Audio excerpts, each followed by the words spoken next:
Hello YouTube family, welcome back to the channel. I hope आप सभी बहुत ही अच्छे होंगे और अपने अपने घर में सेफ होंगे।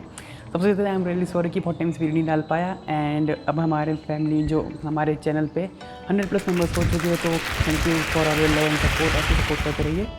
तो जो आज का टॉपिक है वो है कि अपनी जो पहली गाड़ी है उसे कैसे चूज़ करें। आज हम उसके बारे में बात करेंगे। तो आज मैंने सोचा कि क्यों ना कमरे से बाहर निकल के ब्लॉग किया जाए। भाई पहले एक कमरे में बैठ के ब्लॉग कर रहे थे, कुछ बोरिंग सा लग रहा था, वहाँ पे कुछ मज़ा भी नहीं आ रहा था, बोरिंग से ब्लॉग बन रहे थे। मैं सोचा चलिए आज कमरे से बाहर निकलते हैं, अलग अलग एंगल से शूट करते हैं। तो आज आपको थोड़े से नए एंगल्स देखने को मिलेंगे एंड वीडियो थोड़ी सी ज़्यादा क्रिएटिव लगेगी। तो coming back to the topic, आजकल के ज़माने में गाड़ी लेना तो आसान है, लेकिन कौन सी गाड़ी लेना ये बहुत ज़्यादा मुश्किल है।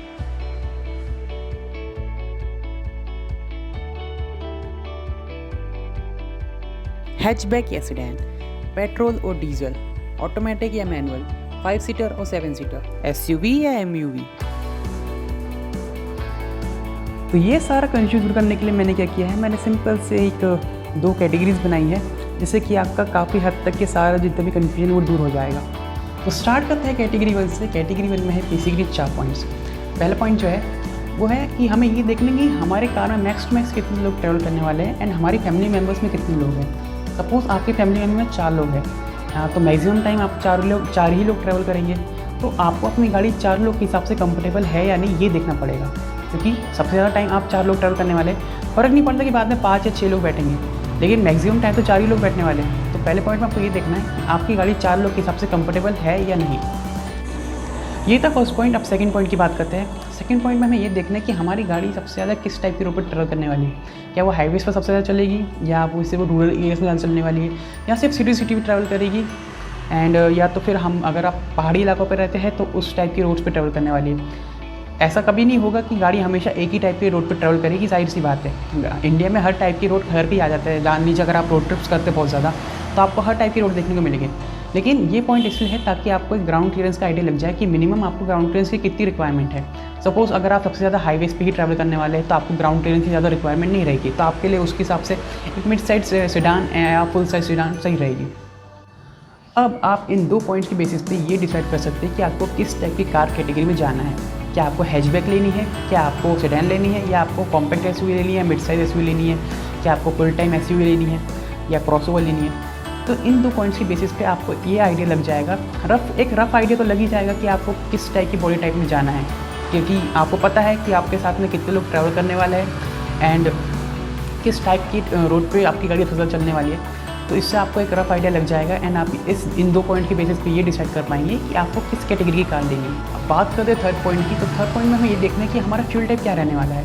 क्या हमारी गाड़ी ज़्यादा चलने वाली है, कम चलने वाली है।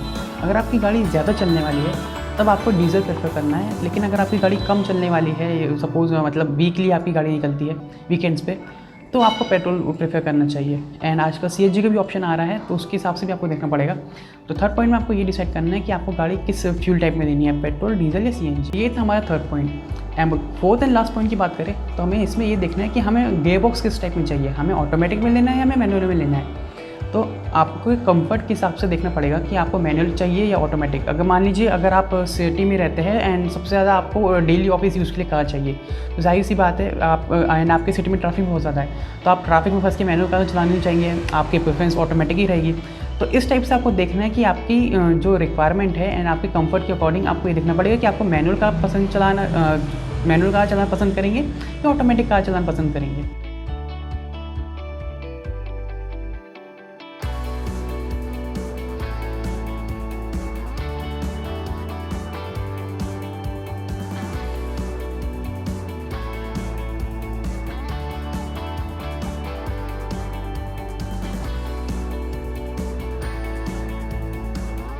तो ये थे कैटेगरी 1 के 4 बेसिक से पॉइंट्स।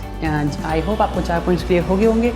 तो अब आप वेट किस चीज़ से कर रहे हैं, शोरूम पे जाइए, जो भी कार आपके इन पॉइंट्स को फुलफिल कर रही होगी उनकी उस कार की बुकिंग कराइए अपने फेवरेट कलर में एंड थोड़ा टाइम बाद आप डिलीवरी लीजिए एंड कॉन्ग्रेचुलेशंस, आपको अपनी कार मिल चुकी है। लेकिन इतना आसान नहीं है, क्योंकि मैंने पहले ही कहा कि आज के ज़माने में कार लेना आसान है, लेकिन कौन सी कार लेना वो बहुत ही मुश्किल की बात है। तो अब कई लोग कैटेगरी 1 के अकॉर्डिंग अपनी कार सेलेक्ट कर चुके होंगे, लेकिन कई लोग अभी भी कन्फ्यूज़ हो रहे होंगे। वो कन्फ्यूज़ इस चीज़ में हो रही है ऑप्शंस में। अब एक ऑप्शन तो निकल के आएगा नहीं, फॉर एग्जांपल आपका बजट है 14 लाख एंड कैटेगरी 1 के अकॉर्डिंग आप चूज़ करते हैं कि मिड साइज सेडान। अब सेडान में आपके पास में एक ऑप्शन तो है नहीं होंडा सिटी का, मार्केट में बहुत सारे ऑप्शन है। मार्केट में सियाज है, मार्केट में वर्ना का ऑप्शन है, स्कोडा है, स्कोडा की रैपिड है, वेंटो है एंड वर्ना है। तो अब इनमें सेलेक्ट कैसे करेंगे? अब कंफ्यूज हो रहे होंगे आप, जाहिर सी बात है, घबराने की बात नहीं है, हर कोई कंफ्यूज होता है। मैं खुद हुआ था, हम लोग खुद 10 गाड़ियों में कंफ्यूज थे कि हमें हैचबैक सेगमेंट में जाना था। तो हैचबैक में कितने सारे ऑप्शन अवेलेबल थे उस टाइम पे, टियागो थी, स्विफ्ट थी, बलेनो थी, i20 थी, जैस थी, लेकिन चूज़ हमने फोर्ड पिगो ही किया क्योंकि अब मैंने बताया कि कॉम्पिटिशन का ज़माना था उस टाइम। अब इतने सारे मार्केट में ऑप्शन है, 4 5 ऑप्शन में अवेलेबल है, तो इनमें से हम अपनी कार कैसे सेलेक्ट करेंगे? तो घबराने की ज़रूरत नहीं है। अब हम खेलेंगे कंपैरिजन। चलते हैं हमारे सेकंड कैटेगरी की तरफ। इसमें हमें सिर्फ कुछ नहीं करना है, हमें सिर्फ कंपैरिजन करना है और कुछ नहीं। मैंने कुछ इंपॉर्टेंट 5 पॉइंट सेलेक्ट किए हैं जिनके बेसिस पे हम कार्स को कंपेयर करेंगे। हम पहले सर्विस नेटवर्क के बेसिस पे चारों कंपनी जितनी भी हमारे पास ऑप्शन निकल के आए हैं उनको कंपेयर करेंगे। पहले हम देखेंगे कि सबसे ज़्यादा सर्विस नेटवर्क किसका स्ट्रॉन्ग है। जिस लोकेलिटी में हम रह रहे हैं, जिस सिटी में हम रह रहे हैं, वहाँ पे उनके सर्विस सेंटर कितने अवेलेबल है, उनका जो रोड साइड असिस्टेंस की फैसिलिटी है वो कितनी स्ट्रॉन्ग है भी या नहीं। तो पहले पॉइंट में हमें सर्विस नेटवर्क के अकॉर्डिंग कंपेयर करना है। सेकंड पॉइंट है प्राइस। सेकंड पॉइंट में हम प्राइस के अकॉर्डिंग कंपेयर करेंगे।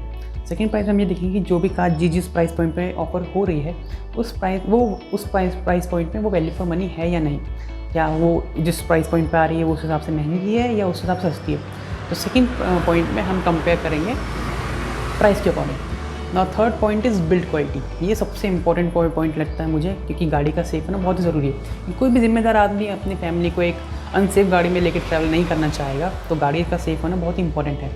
तो थर्ड पॉइंट में हम ये देखेंगे कि जितनी भी ऑप्शन हमारे पास में अवेलेबल है वो सेफ़ है या नहीं, उनमें नंबर ऑफ़ एयरबैग्स कितने हैं, उनमें सेफ्टी फीचर्स है या नहीं, उनमें ट्रैक्शन कंट्रोल है या नहीं, उनकी सेफ्टी रेटिंग्स कितनी है। तो थर्ड पॉइंट में हम बिल्ड क्वालिटी के अकॉर्डिंग कंपेयर करेंगे। अब फोर्थ पॉइंट में हम देखेंगे कौन सा गाड़ी कितना खर्चा मांगती है, किसका मेंटेनेंस हाई है, किसका कम है। हम ये देखेंगे कि उनके सर्विस इंटरवल्स कितने हैं, उनको साल में कितने बार सर्विस करानी है, 1 बार, 2 बार, 3 बार, एंड उसके पार्ट्स महंगे हैं या सस्ते हैं, ये कितने टाइम में अवेलेबल हो जाते हैं। तो हमें फोर्थ पॉइंट में मेंटेनेंस के अकॉर्डिंग कंपेयर करना है कि चारों में से जितनी भी हमारे पास ऑप्शन है सबसे उनका मेंटेनेंस कैसा है। फिफ्थ पॉइंट जो है वो सबका फेवरेट रहेगा, क्योंकि सबसे ज़्यादा इंडियंस को फीचर्स ही पसंद आते हैं कोई भी कार में, एंड सबसे ज़्यादा सनरूफ। तो सबसे पहले ये देखेंगे, हर कोई वैसे मतलब मैं भी रहता तो ये देखता कि सनरूफ है या नहीं, लेकिन साथ ही साथ अकेला सनरूफ ही नहीं, हम बाकी फीचर्स भी देखेंगे, जैसे कि उसमें प्रोजेक्टर्स है या नहीं, उसमें टच स्क्रीन है या नहीं, टच स्क्रीन है तो उसकी क्वालिटी क्या है, म्यूजिक सिस्टम कैसा है, किस क्वालिटी का है, कितने ज़्यादा स्पीकर्स अवेलेबल है। बाकी सेफ्टी रेटिंग्स, सेफ्टी फीचर्स की तो बात हम पहले कर ही चुके हैं, सेफ्टी फीचर्स का होना भी बहुत ज़रूरी है। तो फिफ्थ पॉइंट में हम कंपेयर करेंगे इनमें से फीचर रिच कार कौन सी है। एंड सिक्स्थ पॉइंट जो मैं लेना चाहूँगा, ये मैं एक्स्ट्रा एड ऑन कर रहा हूँ, हमें ये देखना है कि आपको ये देखना पड़ेगा कि आपकी ड्राइविंग स्टाइल किस टाइप की है। आपको माइलेज मशीन चाहिए, या आपको फन टू ड्राइव गाड़ी चाहिए, या आपको कंफर्टेबल कार चाहिए। अब आपको इन तीनों से भी ये भी देखना पड़ेगा कि आपकी ड्राइविंग स्टाइल किस टाइप की है, ना आपको किस टाइप की कार पसंद आने वाली है। सिक्स्थ पॉइंट में हमें ये देखना है कि हमारी ड्राइविंग स्टाइल किस टाइप की है। इससे आपको काफ़ी हेल्प हो जाएगी अपनी कार सेलेक्ट करने में, जो भी ऑप्शन है हमारे पास अवेलेबल है। तो ये सब थे कैटेगरी 2 के पॉइंट्स जिसमें हमें खेलना था कंपैरिजन। ये थे कुछ हमारे इंपॉर्टेंट 5 पॉइंट्स जिनके बेसिस पे हमें कंपेयर करना था।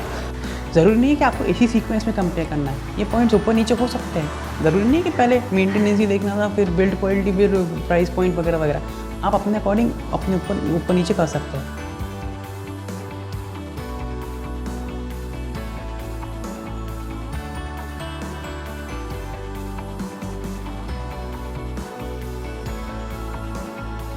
तो ये थे कैटेगरी 2 के कंपैरिजन पॉइंट्स। आई होप आपको दोनों कैटेगरी के सारे पॉइंट्स क्लियर हो गए होंगे, लेकिन अगर आपको थोड़ा सा भी कन्फ्यूजन है तो आप कमेंट सेक्शन में कमेंट करके पूछ सकते हैं। मैं पूरी कोशिश करूँगी आपको जो कन्फ्यूजन है वो दूर करूँ।